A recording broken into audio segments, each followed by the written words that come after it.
हाँ, तो अभी अपना टॉपिक चलने वाला है सोशलिज्म इन यूरोप। अपना टॉपिक है चैप्टर 2 नंबर हिस्ट्री का, सोशलिज्म इन यूरोप। अब सोशलिज्म इन यूरोप अगर आपको पढ़ना है तो पहले तो आपको ये जानना पड़ेगा कौन कौन से 3 पॉइंट पढ़ने हैं। सोशलिज्म क्या है, कम्युनिज्म क्या है, ये सब चीज़ें जाननी पड़ेगी। हालांकि भले ही आप ये सब पढ़ रहे हो या नहीं पढ़ रहे हो, आपको बेसिक्स पता होने चाहिए। जैसे सबसे पहला ये कि कोई भी सोसाइटी किस बात के द्वारा चलती है कि उस इलाके के लोग कैसे हैं। अगर हमारी सोच के ऊपर कोई बात कर रहा है कि हाँ अंकित सर कैसा सोचते हैं या इनकी थॉट्स प्रोसेस क्या क्या है, तो किस बारे में लोग बात करेगा, तो अंकित सर की थॉट्स कैसे हैं, अंकित सर की आइडियोलॉजी कैसे है। अब इसी आइडियोलॉजी पे ना बात होगी। तो सबसे पहले अगर आपको सोशलिज्म पढ़ना है तो सबसे पहले आपको 3 कंपोनेंट पढ़ने पड़ेंगे जो यूरोप के बारे में बताते हैं। वो 3 कंपोनेंट कौन कौन से हैं? The type of thoughts, type of thoughts, कितने तरीके की विचारधाराएं, सोच चला करती थी यूरोप में। यूरोप में कुल मिला के कितने तरीके की विचारधाराएं चलती थी? 3। सबसे पहली विचारधारा, ये वो लोग थे जिन्हें कोई भी चेंज पसंद नहीं था। कंजर्वेटिव, लिबरल्स, और थर्ड आ जाते हैं रेडिकल्स। इन्हें कहीं कहीं रेवोल्यूशनरीज भी कहा गया है। क्या कहा गया? रेवोल्यूशनरीज। कहीं कहीं ये क्या है लोग, ये लोग कौन से हैं? कहीं कहीं है, बोलो, कहीं कहीं इन्हें रेडिकल्स कहा गया, कहीं कहीं इन्हें रेवोल्यूशनरीज कहा गया। अब आपको तीनों ग्रुप्स के बारे में पढ़ना है, कौन से लोग कैसे हैं, कौन से लोग कौन सी विचारधारा से बिलोंग करते हैं। तो सबसे पहले हम बात करते हैं, जैसा कि हमने लिख रखा है, कंजर्वेटिव्स के बारे में। ठीक है, चलो कंजर्वेटिव्स कौन से लोग हैं? तो ये वो लोग थे दे अपोज एनी चेंजेस। दे अपोज्ड एनी चेंजेस। ये वो लोग थे जो हर प्रकार के चेंज में विश्वास नहीं करते थे। इनका मानना था कि चेंज होना ही नहीं चाहिए, क्यों करवाओगे बदलाव। अपने घर पे दादाजी लोग नहीं हैं कंजर्वेटिव थॉट्स वाले, क्यों ही बाहर जाना है, नहीं जाना है बाहर, सब लोग खेती किया तुम भी खेती करो। सब हमारे गांव पे आज तक खानदान में कोई ज़मीन नहीं बेचा, ऐसा लोग कहता है, सुने हो कि नहीं? लेकिन जमीन बेच के कुछ बहुत बड़ा काम कर सकते हैं, जैसे हजारों करोड़ की कंपनी हो सकती है। बट नहीं, दादाजी का कहना है ना, हमारा गांव पर आज ले केहू जमीन नहीं बेचा है तो हम नहीं बेचेंगे। अरे नहीं, ऐसी कोई ज़रूरत नहीं है। ये लोग हर टाइप के चेंज के क्या थे, विरोध में खड़े रहते थे। इन्हें चेंज लाना पसंद नहीं था। बट जल्दी ही इन्हें रियलाइज हो गया कि ना, इस प्रोसेस के साथ हम जिंदा नहीं रह सकते थे। सून दे realised that small changes are acceptable। मैंने इनको जल्दी ही रियलाइज होगा कि छोटे मोटे, हाँ बोलो। बोला था सर कि अगर कंजर्वेटिव चेंज नहीं चाहते थे तो ऊपर के पोस्ट वाले लोग भी होंगे जो चेंज नहीं चाहते। अब यही तो मैं रिलेट करवाने वाला हूँ आपको अभी अगले ही पॉइंट में, कि कंजर्वेटिव लोग सबसे टॉप मोस्ट लोग ही हुआ करते थे। अच्छा एक बात बताओ, अगर पावर किसी व्यक्ति के पास है तो वो क्या पावर को चेंज होने देना चाहेगा? नहीं, पावर किसके हाथ में रहनी चाहिए? अमीर व्यक्ति के पास। वही आदमी रहेगा पावर में, तभी ना कहेगा कि हम ही पावर में है तो हम क्यों चेंज करवाएं। करवाएगा कोई? नहीं करवाएगा। इसके पीछे का मेन रीजन क्या है? पावर में कोई व्यक्ति है तो चेंज उसको नहीं आने देगा। Soon they realize that small changes are acceptable। इन्हें जल्दी ही पता लगे कि ना बउआ, फुल चेंज के साथ रहने लायक, फुल चेंज का विरोध करने लायक नहीं है। कुछ ना कुछ चेंजेस क्या होते हैं, अच्छे भी होते हैं, हमारे कंट्रीज के लिए फ़ायदेमंद भी होते हैं। इसीलिए इन लोगों ने कुछ चेंजेस को क्या कर दिया, एक्सेप्टेबल कर लिया। बट अभी भी इन्होंने इस चेंजेस को उतने तरीके से, बड़े तरीके से नहीं होने दिया। दे later accepted the change, later accepted these changes, but in slow manner। ये चेंजेस को क्या करने लगे, एक्सेप्ट करने लगे, बट किस मैनर में, स्लो मैनर में। इनका मानना था कि हाँ चेंजेस चलेंगे बट स्लो मैनर में चलेंगे, कंप्लीट ना, ऐसे ड्रास्टिक चेंजेस नहीं चाहिए, जो भी करना है स्लो करो। अब इसमें ज़्यादातर कौन से नेता थे? कंजर्वेटिव लोग कौन से थे? टॉप ऑर्डर लोग थे, सबसे ऊपर के लोग थे। यही लोगों का मानना था कि हम लोग सबसे टॉप मोस्ट बंदे हैं, हमारे ऊपर कोई नहीं है, हमें लोग है, तो हम लोग हायरार्की को क्यों ब्रेक करें। जमींदार चाहेगा कि किसानों को जमीन दे दी जाए? जमींदार क्या चाहेगा? मेरे पास है तो मेरी रहे, चाहेगा? बोलो, पापा चाहेंगे कि पैसा तुम्हारे पास आए? पापा तो यही चाहेंगे ना कि तिजोरी में रखा हुआ है तो तिजोरी में ही रखा रहे। तो ये पॉइंट में कोई दिक्कत था? बोलो नहीं। अब अगला पॉइंट आ जाएगा हमारा लिबरल्स। ये वो लोग थे जो एक्सेप्ट करते थे चेंज को।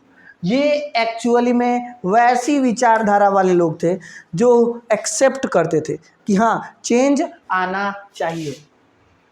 दे accepted the changes. These changes, in changes को एक्सेप्ट किसने किया कि हाँ भाई आएगा ठीक है, नहीं आएगा कोई बात नहीं, हम चेंजेस को क्या करेंगे? एक्सेप्ट करेंगे। ये बात किन्होंने कही? लिबरल्स के अंदर देखने को मिली। कुछ ज़्यादा सोचना नहीं, लिबरल्स के अंदर ये सोच देखने को मिली, ठीक है। इन लोगों ने तो उल्टा इनिशिएट भी किया, but they do not want to bring changes, but they did not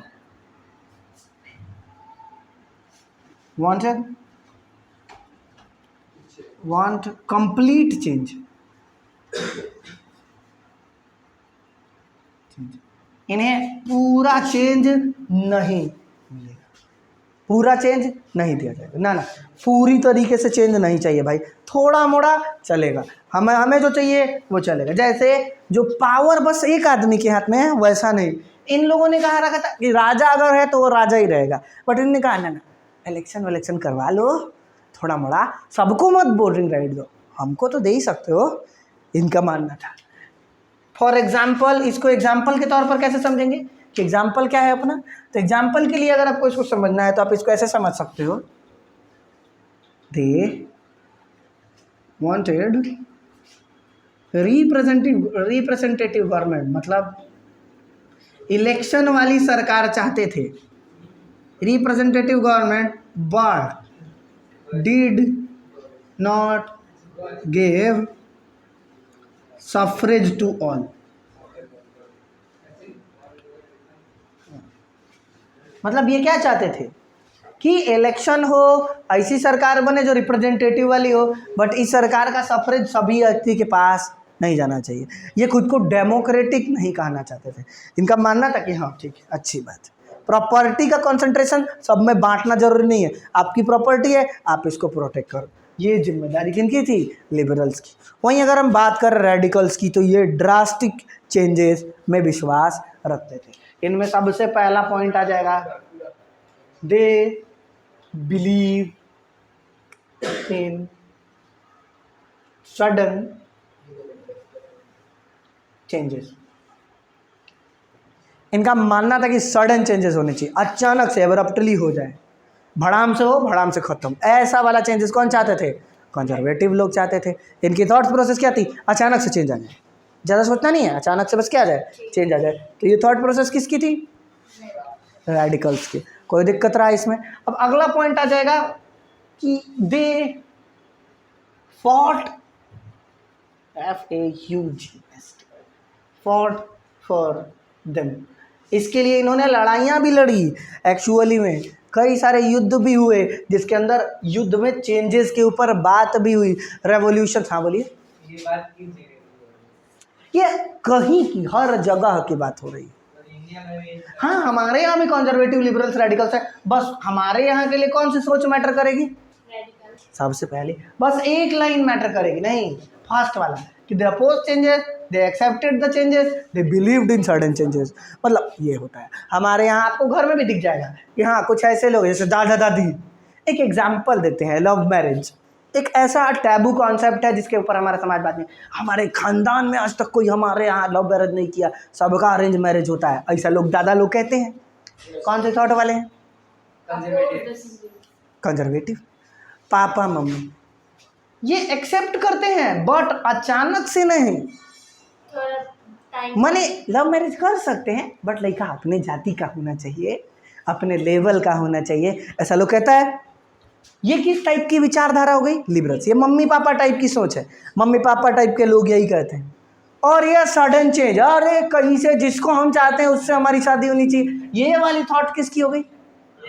radicals और रेवोल्यूशनरी। हम जिसको चाहते हैं, चाहे वो कोई भी परिवार से बिलोंग करता हो, हम इसके लिए लड़ भी लेंगे कि हाँ हमको ये चेंजेस चाहिए। तो कोई दिक्कत रहा कंजर्वेटिव, लिबरल्स, रेडिकल समझने में?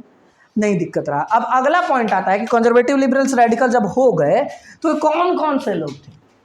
इनके बारे में बोला जाए तो ये थे टॉप मोस्ट या रूलर क्लास। कौन से लोग थे? टॉप मोस्ट या रूलर क्लास। टॉप मोस्ट परिवार, टॉप मोस्ट सदस्य हो गया, या रूलर क्लास। रूलर समझते हो? Ruling class. रूलर से अच्छा रूलिंग क्लास रहेगा, सही वर्डों का प्रयोग भी सीखिए। ये लोग मानते थे कि हाँ रूलिंग क्लास होना चाहिए, कैसी सरकार भैया जहाँ हम रूल करें, हमारे ही हाथ में सारी पावर रहे। ये कौन से लोग थे? ये लोग थे मिडल क्लास या मोस्टली अमीर लोग, अरिस्टोक्रेट्स। ये शब्द याद रखिएगा, 10th में बहुत आने वाला है, अरिस्टोक्रेट्स। अरिस्टोक्रेट्स वो लोग होते हैं जो एक्चुअली में अमीर है, धन्ना सेठ है, इनके हाथ में थोड़ी मोड़ी पावर है बट पूरी पावर नहीं है।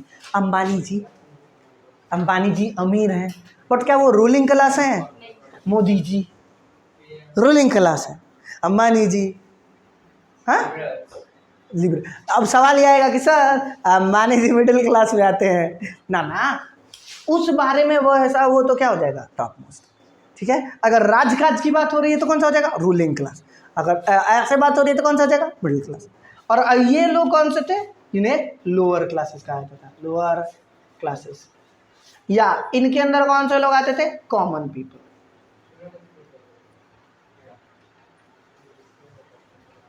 Mostly workers and labours. गिरा द कैमरा वे। Workers and labours. यहाँ तक कौन दिक्कत रहा? समझ में आया कॉन्सेप्ट? यही दे रखा है। ठीक है, चलो नेक्स्ट वाले पॉइंट की तरफ चला जाए तो अगला पॉइंट आ जाएगा industrial society and social change. Point number 1 समझ में थॉट्स थी। पॉइंट नंबर 2 है industrial society, industrial society and social changes. देखो वहाँ का समाज पहले कैसा था और उन पे कौन कौन से चेंजेस देखने को मिले। साधारण शब्दों में बोला जाए तो वहाँ का समाज 3 ग्रुप में बटा हुआ था। अभी तो बताया ना कौन कौन से, लिबरल, रेडिकल्स और कंजर्वेटिव करके। तो देख, कंजर्वेटिव राजा हो गए, लिबरल्स और रेडिकल्स कौन थे? मोस्टली ना लिबरल्स और लिबरल्स के ज़्यादातर लोग कौन थे? अमीर। और रेडिकल्स के कुछ लोग क्या थे? अमीर। तो लिबरल्स और रेडिकल्स ज़्यादातर अमीर लोग थे। तो यहाँ पे एक हैश डाल के लिखना स्टार्ट करते रहिएगा। Most of the industries were owned by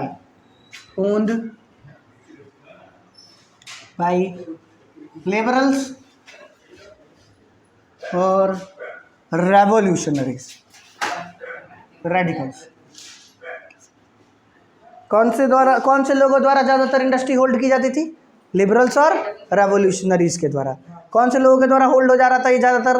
liberals और रेवोल्यूशनरी। इन्हीं लोगों के हाथ में सारी सारी पावर रहती थी, यही लोग सबका सब कंडक्ट करवाते थे। और ज़्यादातर इन फैक्ट्रीज में काम कौन करते थे? Lower middle class.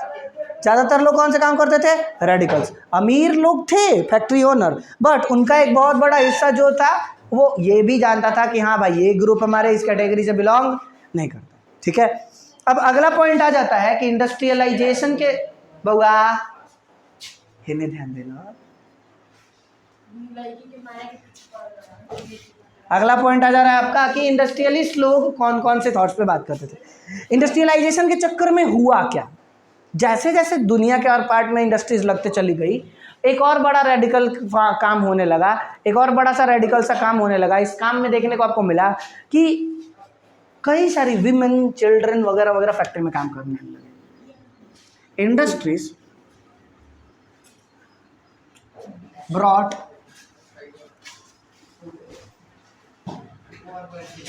People to city, उनको शहरों में लाना स्टार्ट कर दिया गया। इंडस्ट्रीज के चक्कर में लोग कहाँ आने लगे? शहरों में आने लगे। अचानक से कई सारी संख्या शहरों में आने लगी, और शहरों में जैसे जैसे लोग आते गए, इसके वजह से दिक्कत होने लगी। Wage raised the population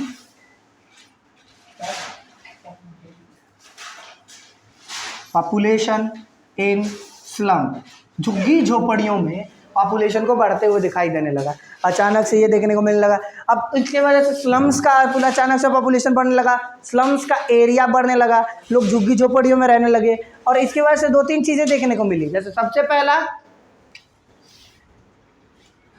housing and sanitation became problematic. Housing और सैनिटेशन जैसी चीज़ें क्या होने लगी? प्रॉब्लमैटिक होने लगी, चीज़ों में दिक्कत आने लगा, और कई सारी चीज़ें आपको देखने को मिलने लगी। जैसे लोग घर की तलाश में रहते थे और उन्हें घर नहीं मिलता था, रूम वगैरह अफोर्डेबल नहीं मिलता था, तो वो लोग पॉलीथीन वगैरह, प्लास्टिक वगैरह रख रख कर घर बना लेते थे। उन घरों की दिक्कत ये थी कि बरसात वगैरह में वो पूरे घर रिसते रहते थे, पानी लीक होते रहता था, इस वजह से दिक्कत आते रहती थी। हाउसिंग की दिक्कत होती थी और सैनिटेशन, आस पड़ोस में साफ़ सफाई भी नहीं रहती थी। अब इस चक्कर में वहाँ के समाज के लोगों को ऐसा लगने लगा कि सारी की सारी चीज़ें किन के हाथ में है? सिर्फ और सिर्फ अमीर लिबरल्स के हाथ में, रेडिकल लोगों के पास है सारी की सारी काम। ये सब चीज़ें आपको लोकल लोगों में देखने को नहीं मिल रही। तो हम बोलिए, कुछ रेडिकल्स के पास पावर था। तो इधर के जो लोअर क्लास लोग थे वो भी रेडिकल्स में, हाँ, प्योरली उस रेडिकल्स में आते थे। इसीलिए तो लिबरल और रेडिकल्स आगे जाके काम भी किए। यही तो दिक्कत देने लगा।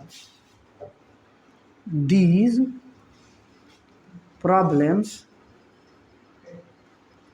created opening for radical thoughts। ये रेडिकल थॉट्स के लिए क्या करने लगा? जल्दी ही दिखने लगा। ये ओपन हो गया, क्या रेडिकल थॉट्स आने लगी। और बउआ क्या चाहते हो? रिकॉर्डेड सेशन में पीटे हैं?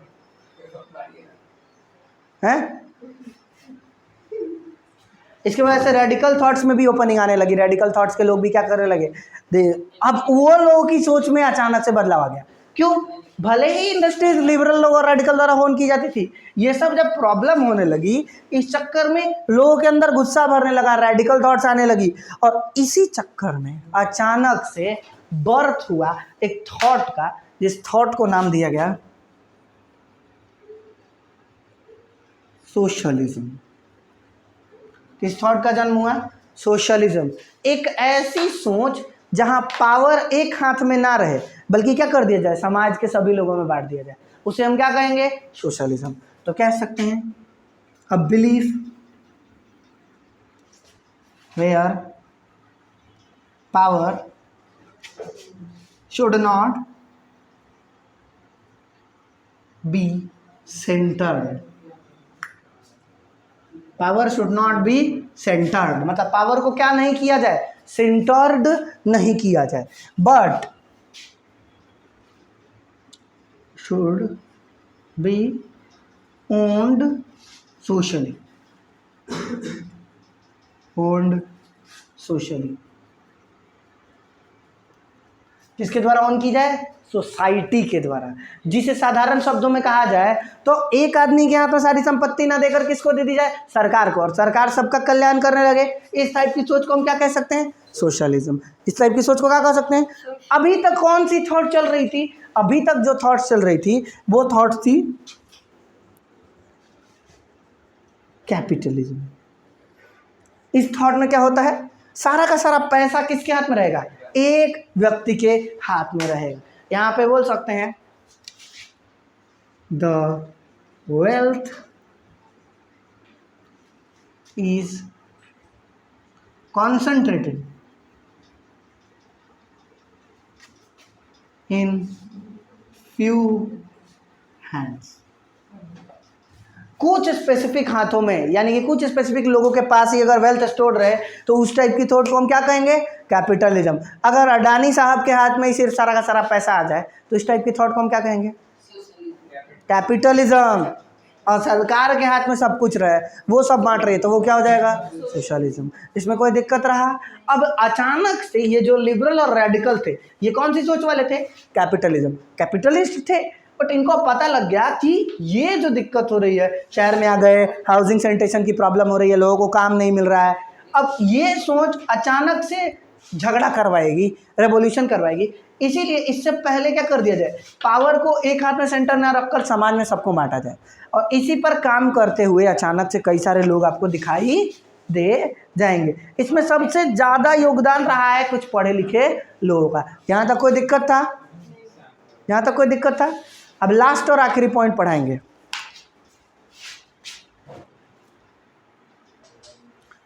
अब अगला पॉइंट आ जाता है हमारा point number 3, the coming of socialism in Europe. The coming of socialism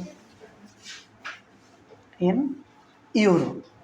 Europe के दूसरे देशों में भी सोशलिज्म का आगमन कैसे हुआ, वो लोग कैसे काम करने लगे. देख भाई, अभी तो हम आपको बताए हैं कि नहीं कि इंडस्ट्रियलिस्ट लोग फैक्ट्री लगाते थे, वर्कर्स के दम पे पैसा कमाते थे और सारा प्रॉफिट हड़प जाते थे.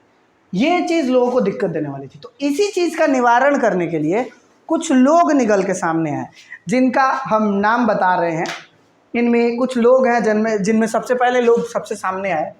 इनमें सबसे पहले व्यक्ति, फर्स्ट एवर इंट्रोड्यूशन देखने को मिलता है रॉबर्ट ओवेन का. किनका? Robert Owen. ये बंदा कौन था? ये आदमी कौन था? ये एक इंग्लैंड का रहने वाला था. N English manufacturer.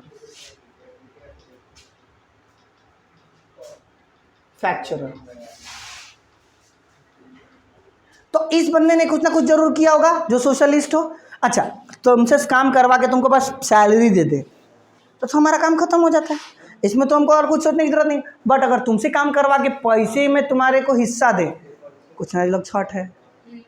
तो रॉबर्ट ओवेन एक इंग्लिश मैन्युफैक्चरर था. उसने सोशलिज्म पे काम करने के लिए एक शहर में, यूएसए के न्यू हार्मनी में एक फैक्ट्री इस्टेब्लिश की, जो कोऑपरेटिव फैक्ट्री थी. कोऑपरेटिव फैक्ट्री समझते हो? जहाँ पे पैसा भी तुम लगाओ, हम तो लगाइए करेंगे, हम लीड प्रोड्यूसर तो हम पैसा लगाइए करेंगे, तुम लोग काम करो, काम के बदले हम तुमको सैलरी देंगे प्लस कुछ हिस्से ऑफ प्रॉफिट देंगे. तो शुरुआत के कुछ दिनों तक आपको काम के बदले कोई पैसा नहीं मिलेगा, बट बाद में क्या मिलने लगेगा? प्रॉफिट का पार्ट मिलने लगेगा. इस टाइप की व्यवस्था को हम क्या कहते हैं? कोऑपरेटिव कहते हैं. ठीक है. वाह, चोंच में चोंच मिलाई जा रही है. यहाँ ध्यान लगाया जाए, चोंच बाद में मिलाइएगा. लड़के हो क्या आपस में चोंच मिला रहा है सब? बताइए. कोई बात नहीं. अच्छा, घुमाएगा frame. Robert Owen, an English manufacturer, started a cooperative factory, a cooperative society. ये बंदा सबसे पहला व्यक्ति था जिसके बारे में हमें कोऑपरेटिव का वर्जन देखने को मिलता है. हालांकि इसके कोऑपरेटिव वर्जन को तो अच्छा कहा ही जाता है, बट इस कोऑपरेटिव वर्जन को सबसे ज़्यादा प्रमोट किसने किया? तो इस कोऑपरेटिव वर्जन को सबसे ज़्यादा प्रमोट किया लुइस ब्लैंक. Louis blank. ये बंदा कौन था? एक फ्रेंच फिलोसफिस्ट था. इस आदमी ने कहा कि जो कैपिटलिस्ट टाइप की इकोनॉमी चल रही है, इसको छोड़ के पूरी की पूरी सरकार ही कैसी होनी चाहिए? Cooperative. Wanted government to leave capitalism and to leave capitalism and accept cooperative.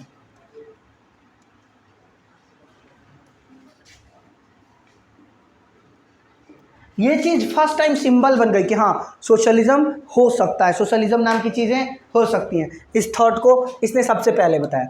और इनके साथ और दो लोग थे, और भी कई सारे लोग थे, बट सबसे ज़्यादा नाम अगर किन्हीं दो लोगों का आता है तो वो अगले लोग हैं, इनमें Karl Marx and Friedrich angles.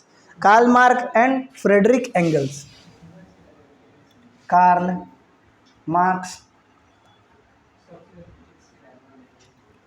ये कौन थे? एक रशिया के रहने वाले वर्कर थे, मतलब एक रशिया के रहने वाले फिलोसोफर थे, जिनका मानना था कि सोसाइटी में क्या होनी चाहिए, सोशलिज्म आना चाहिए। और इन्हीं के दोस्त थे, उनका नाम था फ्रेडरिक एंगल्स। Frederick angles. ये दोनों लोगों ने साथ में मिलकर कोऑपरेटिव के लिए काफ़ी ज़्यादा काम किए। इनके कोऑपरेटिव में मानना था कि प्राइवेट प्रॉपर्टी का ज़्यादा ओन नहीं होना चाहिए। तुम्हारे पास संपत्ति होनी चाहिए बट ज़्यादा नहीं होनी चाहिए, लोगों से ज़्यादा, दूसरे लोगों से ज़्यादा प्राइवेट प्रॉपर्टी एक आदमी के पास कॉन्सेंट्रेटेड नहीं रहनी चाहिए। तो इस चीज़ को किसने बताया था? कार्ल मार्क्स और फ्रेडरिक एंगल्स। इन लोगों की तो दो बुक भी है जो काफ़ी ज़्यादा फेमस है, ठीक है। इनकी एक बुक है दास कैपिटल और दूसरी बुक है communist manifesto. Sir Das Kapital क्या है? दास कैपिटल का मतलब है, दास मतलब होता है लोगों की, ठीक है, और कैपिटल मतलब संपत्ति। तो संपत्ति बस एक आदमी के हाथ में नहीं होनी चाहिए, दास कैपिटल होनी चाहिए, मतलब लोगों में अंदर फैली हुई। और कम्युनिस्ट मैनिफेस्टो, कम्युनिस्ट मैनिफेस्टो मतलब जो सबके अंदर समाज में बराबर बराबर हिस्सा बांटा जाए, इसको कैसे बांटा जाए, इसको फर्स्ट टाइम मैनिफेस्ट करा जाए ताकि सबको दिखाई दे सके, उसे हम क्या नाम दे सकते हैं? Communist manifesto. ये लोग सबसे पहले वो लोग थे जिन्होंने काम किया था। हालांकि सपोर्ट मिला था सोशलिज्म को, यहाँ पे एक पार्टी के बारे में बताया है कि एक दो देश भी थे जो सोशलिज्म के सपोर्ट में खुलेआम खड़े थे, जैसे जर्मनी और इंग्लैंड। सबसे ज़्यादा इंडस्ट्री इन्हीं दो देशों में फैली हुई थी और इसीलिए सबसे ज़्यादा सपोर्ट इनको कहाँ मिला? इन्हीं दोनों देशों में मिला। अब हम लोग का अगला टॉपिक रहेगा कल से रशिया एंड रेवोल्यूशन, ठीक है। तो यहाँ तक कोई दिक्कत रहा हो तो बताइए।